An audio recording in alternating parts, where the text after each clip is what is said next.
From poking at your plans and everything in between, this is Magnified Pod, the only podcast that discusses culture, religion, politics, and the entire discography of everyone's favorite left coast punks, MxPx.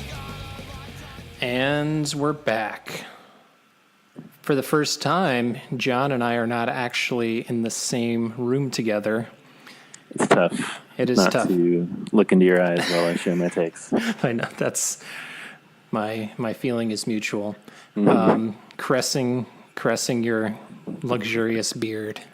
As always. Yeah, we had to get this out ASAP, and on such short notice, they did not. Tom, Yuri, Mike, Chris, they did not give us the warning that they promised. No. This just came up. We were like, got to drop everything. We got to get on this. So, John, where were you? What was going on last night? Because I feel like, I got into the live stream. I think I missed the first couple songs, and then I texted you immediately. So what were you up to when you got the word that this was going down? Well, you had been texting me throughout the day, so it was your earlier text. I think it was like in the morning where you were like, "I think something's going down." Yeah. Well, that post from Tom where he's like cryptic. He's cryptic. He's like excited for tonight, and I was like, this is something. But I was thinking, as I was talking to some other people, that they were like thinking this is going to be launched on Friday, coinciding with their Seattle and Portland shows, but right. Alas, they keep us on our toes. I was just about to eat dinner, but I obviously put that to the side and said, got to check out this live stream. Saw that they appeared to be playing songs from the album, which suggested the release was imminent, and then noticed, midnight it was dropping on streaming, and the email was already in our inbox. So, yeah, when they were saying it was dropping at midnight, I fully expected that that's when we were going to get the link in our email. Right. And so I'm thinking, do I have to wake my ass up at 2 a.m. to get this download? But then, surprisingly, at the very end of the live stream, that's when they said it was in our inboxes. Yeah. So, I stopped everything and, went put on a good pair of headphones and just cranked it up. Mm-hmm. You grabbed both sides of the headphones like the poking at your punk and smiled from ear to ear. I smiled from ear to ear for approximately 31 minutes. Short, right? No, see, these are some of my first reactions when Let's get into it. I heard 11 songs. I think there were, some of the signs in the studio when they were playing.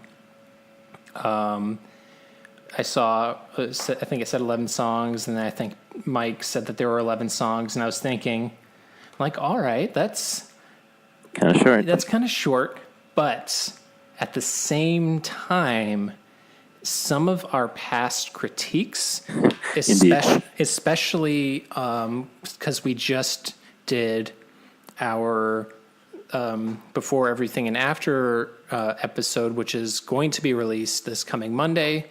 That was something we talked about, that there were some songs on there that maybe could have been cut.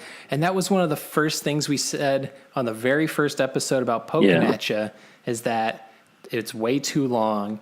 And, in a sense, like, it's kind of a bummer that we don't have like 14 songs or 15 songs, but more doesn't always make it better. And we could have ended up with, this is a lean album. Yeah.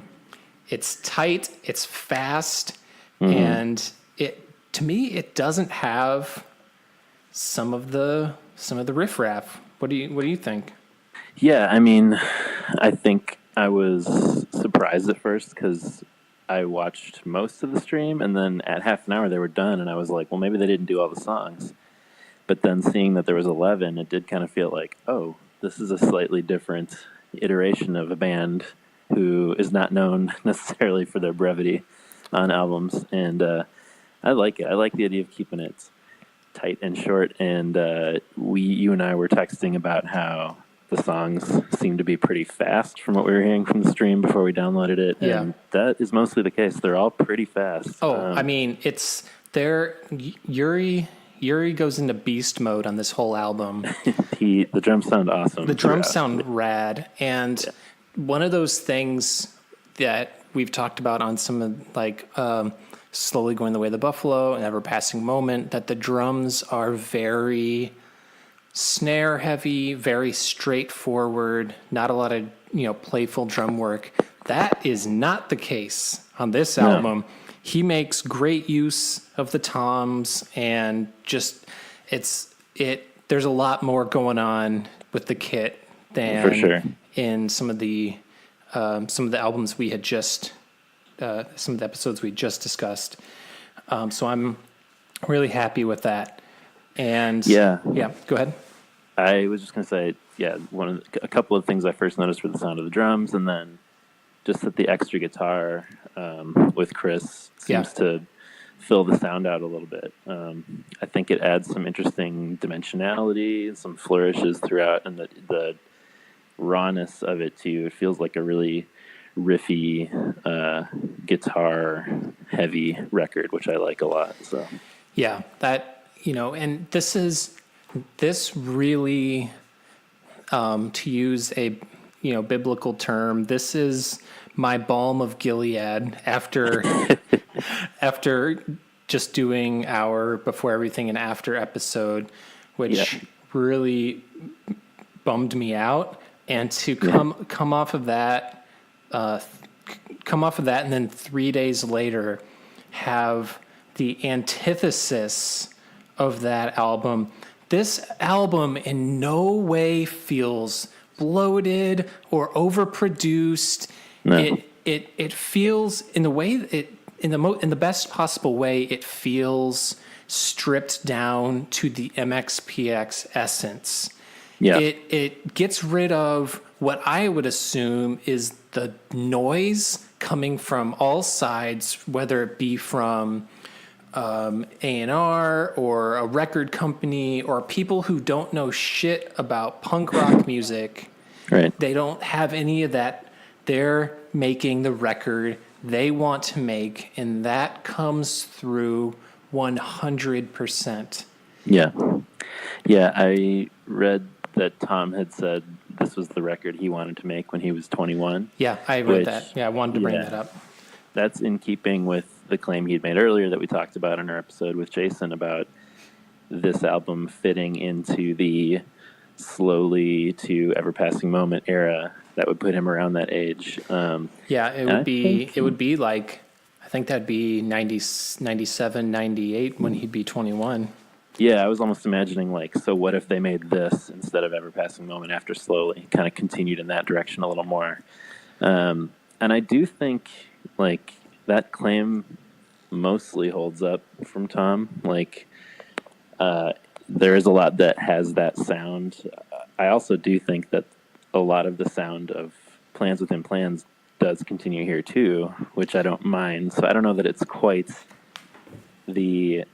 sounds exactly like they did classic MxPx era sound, but I do think it reflects one of the things that we're talking about is what do we want this album to sound like? If it was exactly how they sounded back then, would we be happy? And I do think throughout it kind of reflects a maturity, a full sound. We'll get into the lyrics at some point, maybe later, but it does feel like there's a sense of gratefulness that pervades it that we talked about with Jason. It's kind of positive, but it's not cheesy perhaps some of the earlier albums. So this is well, before we get into the cheese, which I do have something to say about cheesiness, But Sure. I just want to mention how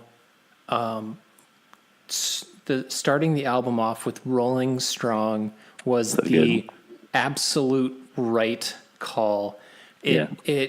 So when I think about, again, coming off of Before Everything and After and Riff Raff, starting off Before Everything and After with that nonsense intro 20 some second that does nothing. It does nothing. And I think about this album starts off with the bass and it sounds so good. Really And good. I'm going to have to go back and I can't. Are there other albums that start off with bass? I don't think so.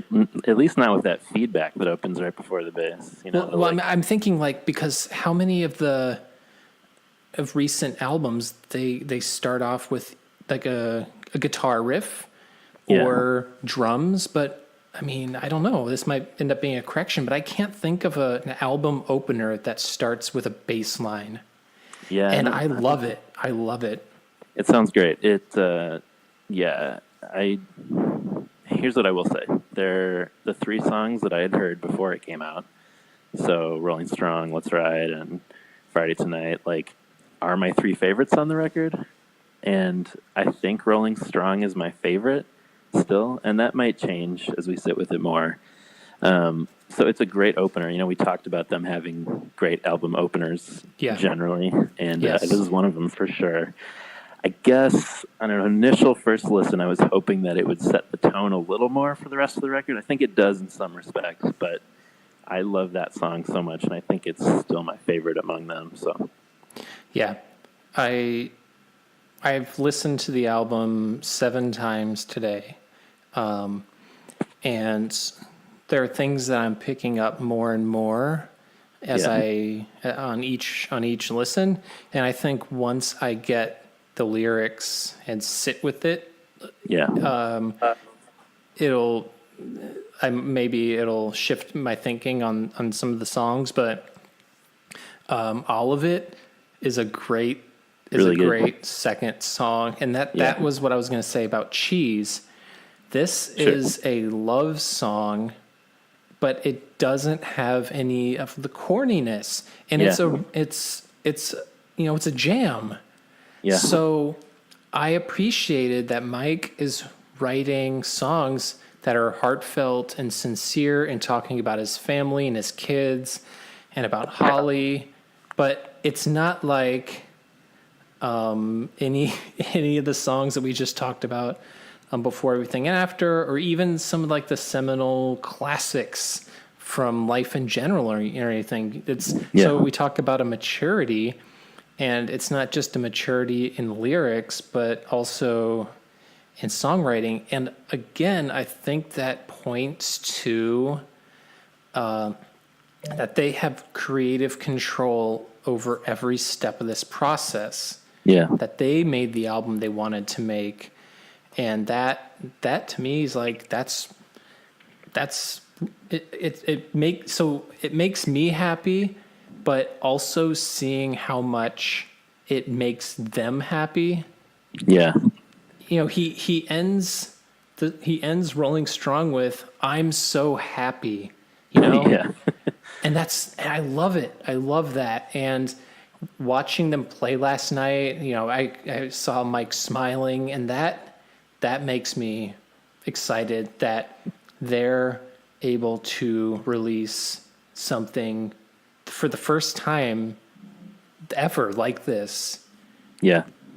Yeah, they keep saying variations on like, this is the sound that they want MxPx to be. This is who they think of themselves as, and the album reflected the sound that they wanted like 100%. So it's a sound that I really like. I mean, they mostly have a punk edge on most of these songs, but there are still some melodic and harmony-laden choruses throughout a lot of it. It feels like it walks that line pretty well. Maybe even with a punkier edge than the last couple of records. And yeah, I don't know. I made a bold claim based on the first two singles that it was maybe my first or like my favorite thing that they had done in 20 years.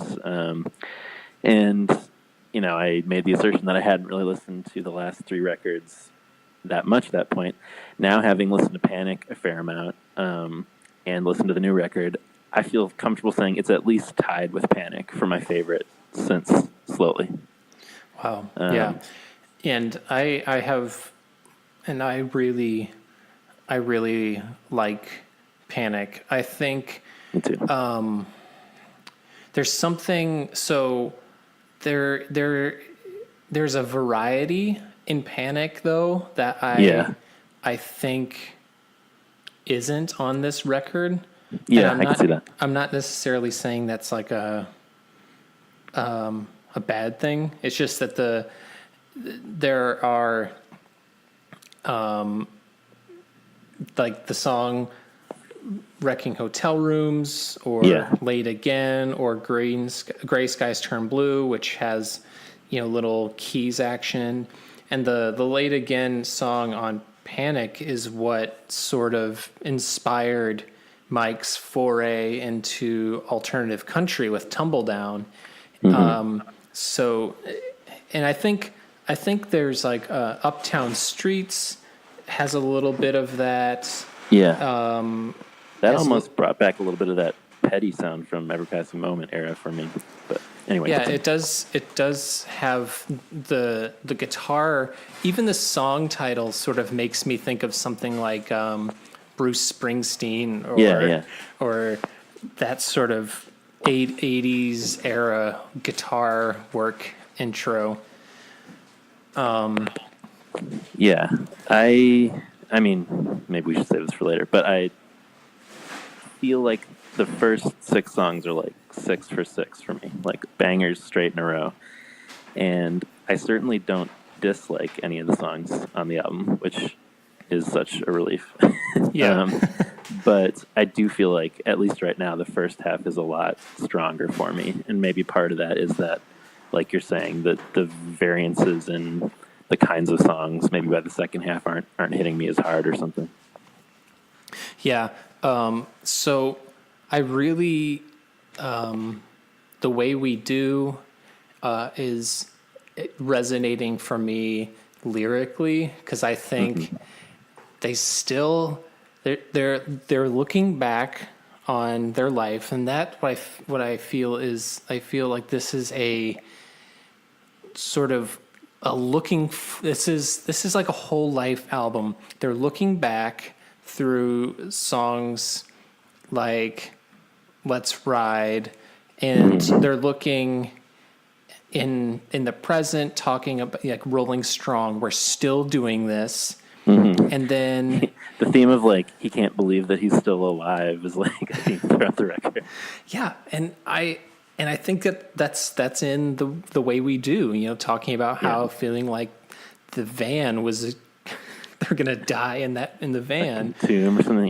yeah, and hashtag freezing balls. Hashtag freezing balls. I love that, and this is one of those things that like I think the lyrics are that there's a sense of freedom that they were able to have by doing whatever they wanted and self-producing, and well, I mean, with all the Kickstarter support as well, but like doing it themselves. And I think, freezing off your balls and, the goddamn kitchen, like none of that stuff would have passed on like any tooth and nail stuff. Like to Tom's point back when they were, in their early 20s, that wouldn't fly. But that to me is like, I'm happy that they have that freedom to write what they want to write about,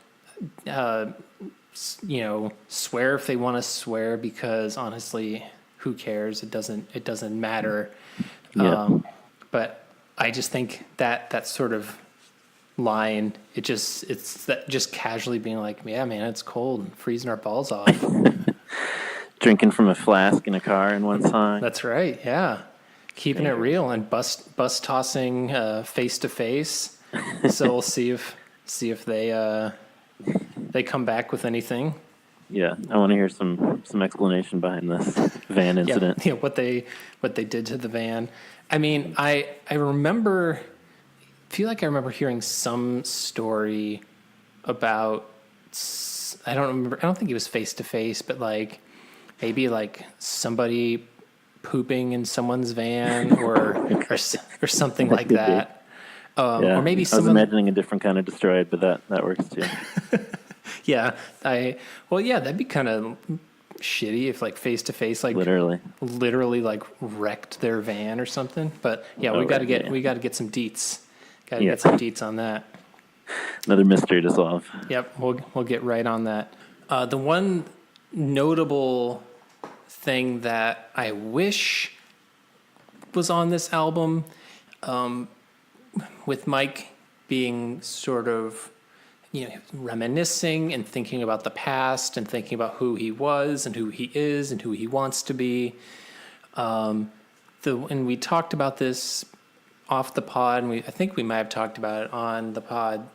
I was really hoping that there would be some sort of reference to, like, a God breakup song or something Right. that just just gave us a little crumb or something. And maybe I'm missing it because I don't know all the lyrics yet, but Sure. there's nothing that I've heard in my 7 listens that at least even nods to that sort of changing perspective. And that leaves me feeling a little bit like I really wanted to have, because that's not an insignificant part of his story, Sure. or the band. Yeah. Right. It's I wonder central to the band. Right. I wonder if they would pinpoint a certain time at which they really felt those views sort of coalescing or falling off, into a new kind of perspective. Like if they would have said that was around the time of Plans or Secret Weapon even, or if it is something that's happened in more recent years. Like maybe at this point Mike just sees it as sort of like something that has been the case for a while. Right. But this might be the first time we've gotten a record from them since all that stuff has been, kind of, he's talked about it publicly and stuff. I don't know. Yeah.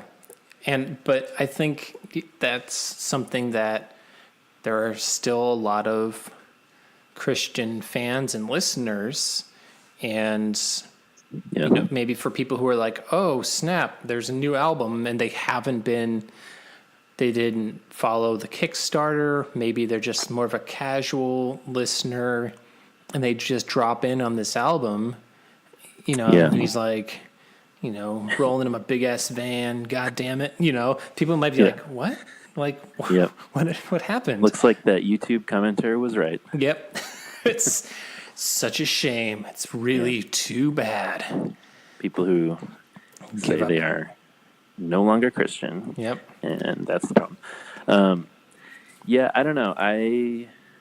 One of the things that we've referenced, just you and me talking off mic, is like Dave Bazan, Right. aka Pedro the Lion, who's kind of he's like my all-time number one singer-songwriter kind of, and he did have a very kind of public breakup with God record, Curse Your Branches, and one of the songs on there is called Bearing Witness, and that's what he kind of comes to term with in the song is like what he actually has found bearing witness to be is like recognizing the world in front of you. So like regardless of your beliefs, like invest in the people around you, in your family, in your friends, in your relationships, make a difference in the world around you.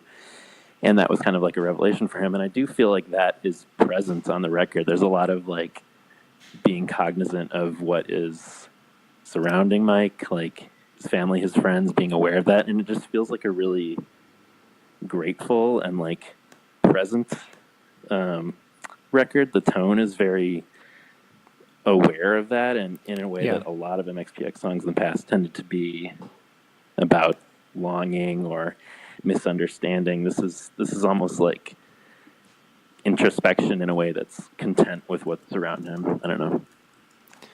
No, I think that's perfectly on point. This is certainly a much more, not so much. There's gratitude throughout the record, and I think that's if I were to maybe pinpoint one word, I think that might be the word that would describe a lot of the sentiments on this album. For sure. And yeah, to circle back to what you said at the beginning, that's not a sentiment that has always been expressed in MxPx songs, or at least when it hasn't always been done without dipping into kind of syrupy sentiments. And I feel like he pulls it off here in a way that just feels like earned and, I don't know, honest without it being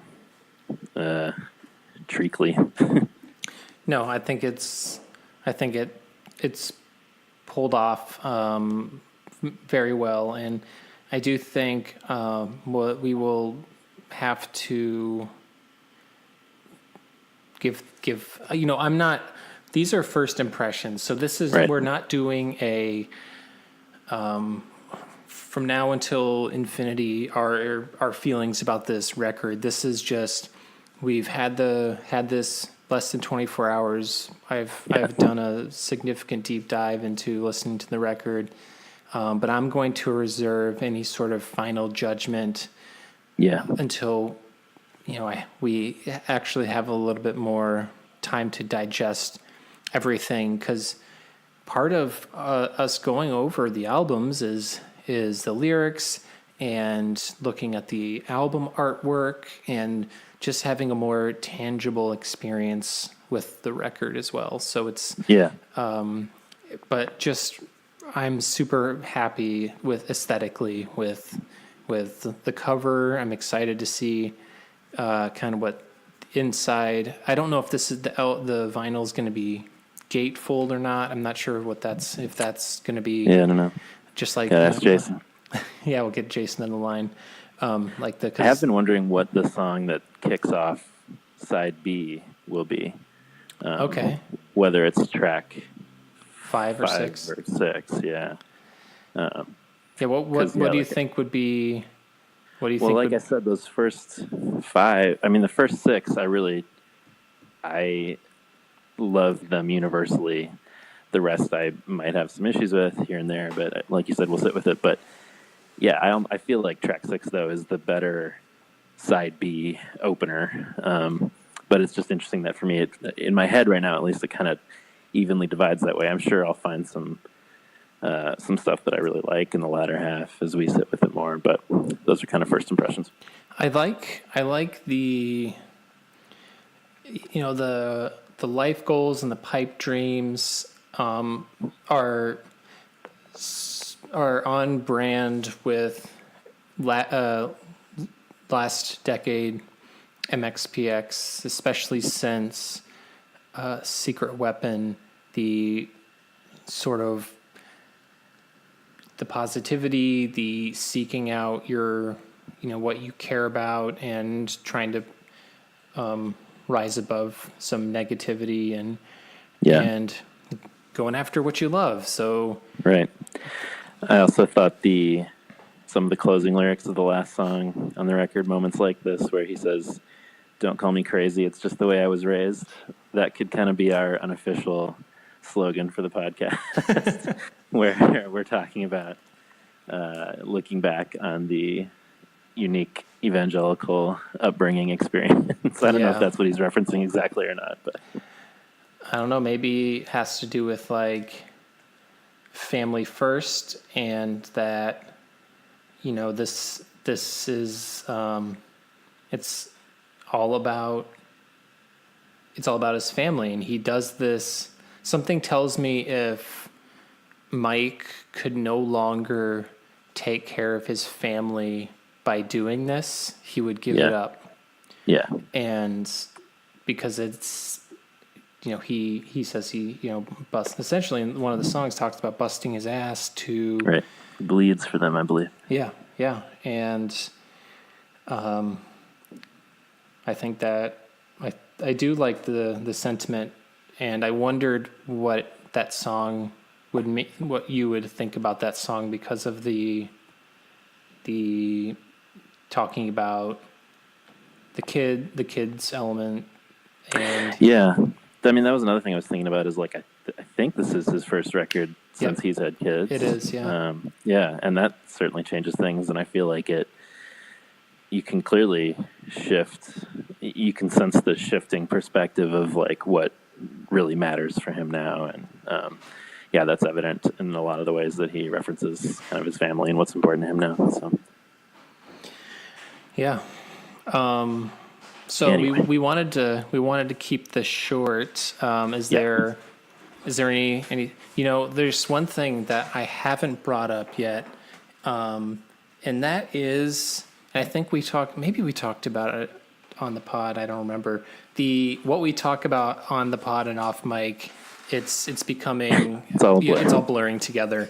But and I was looking at this morning, from Pokinatcha to Plans.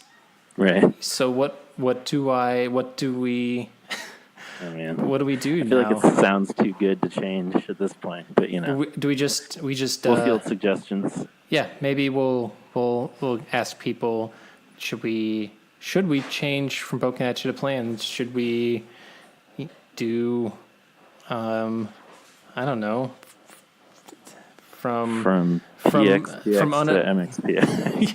from Unopposed to Uptown Streets? I don't know. We'll think on it. We'll think on it. We'll get some feedback, but it does have a ring to it that I haven't found a good replacement. But all right, John. Well,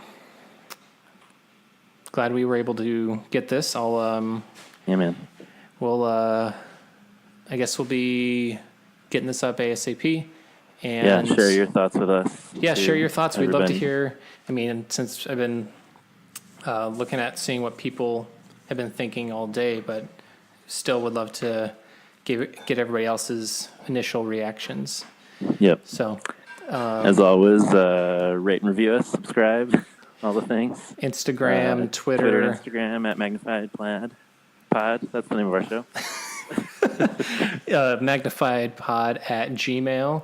Yep. Appreciate the people that are reaching out and sharing their stories. So I guess there's only one more thing to say. Next time on the pod, we'll be discussing Before, Everything, and After, Andrew's favorite album, when it'll be time for a podcast at our house. And it wouldn't be the same without you. So join us, won't you? You son of a bitch.